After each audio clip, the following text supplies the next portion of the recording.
தன்னை தேடி வந்த முதல்வர் பதவியை வேண்டாம் என்று மறுத்தவர் ஓமந்தூர் ராமசாமி ரெட்டியார். 8ஆம் வகுப்பு வரை படித்த ஓமந்தூரார் காந்திய சிந்தனைகளால் பெரிதும் ஈர்க்கப்பட்டு சிறு வயதிலேயே விடுதலை போராட்டத்தில் தன்னை இணைத்துக் கொண்டார். அந்த அளவிற்கு சுதந்திர தாகம் அவரது அடிமனதில் கொழுந்து விட்டு எரிந்தது. வேதாரண்யத்தில் நடைபெற்ற உப்பு சத்தியாகிரக போராட்டத்திலும் வெள்ளையனே வெளியேறு இயக்க போராட்டத்திலும் கலந்து கொண்ட அவர் 15 மாதங்கள் சிறைவாசம் அனுபவித்தார்.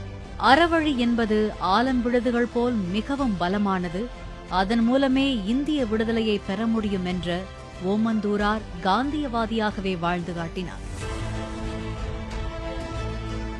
முதல்வர் ஆவதற்கு 10 ஆண்டுகளுக்கு முன்பே தமிழ்நாடு காங்கிரஸ் தலைவர் பதவிக்கு போட்டியிடும் வாய்ப்பு அவருக்கு கிட்டியது. அத்தேர்தலில் அதீத செல்வாக்கு பெற்ற தீரர் சத்தியமூர்த்தியை எதிர்த்து போட்டியிட்டு அவரை படுதோல்வி அடையச் செய்து அதிகபட்ச வாக்கு வித்தியாசத்தில் வெற்றி வாகை சூடினார் ஓமந்தூரார்.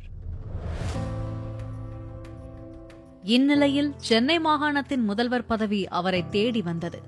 ஆனால் அவரோ அதெல்லாம் எனக்கு சரிப்பட்டு வராது என்றார். ரமண மகரிஷியை சந்தித்து முதல்வர் பதவியை கட்சியினர் ஏற்க சொல்லுகிறார்கள், என்ன செய்யலாம் என்று கேட்டார்.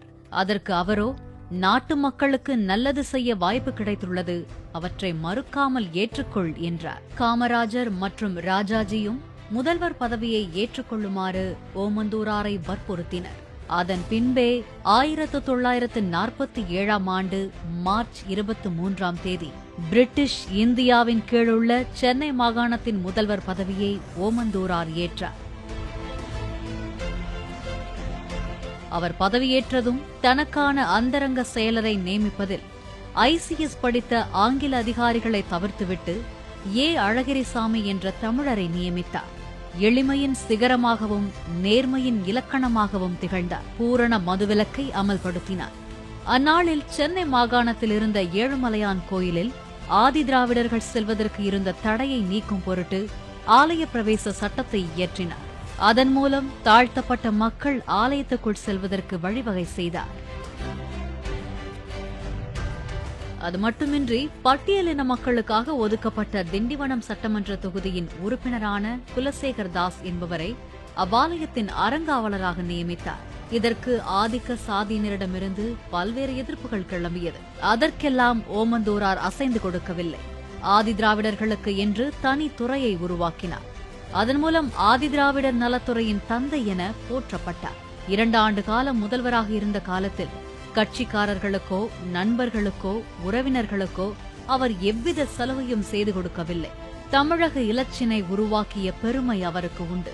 அவர் பெயரில் உள்ள ஓமந்தூரார் அரசினர் தோட்டத்தில்தான் ராஜாஜி ஹால், சட்டமன்ற உறுப்பினர்கள் விடுதி, பன்னோக்கு மருத்துவமனை ஆகியன உள்ளன.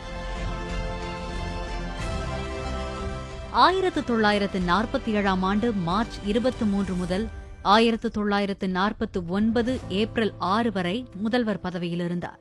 அதன் மூலம் விடுதலை இந்தியாவின் முதல் தமிழக முதல்வர் என்ற சிறப்பு ஓமந்தூராருக்கு கிட்டியது.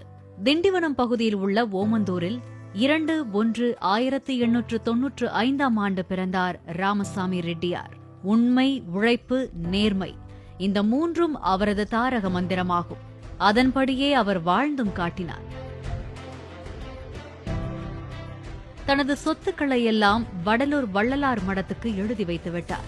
இன்று அவருக்கு பிறந்த நாள். அவர் பிறந்த மண்ணில் நாமும் பிறந்தோம் என்பதை எண்ணி மகிழ்வோம்.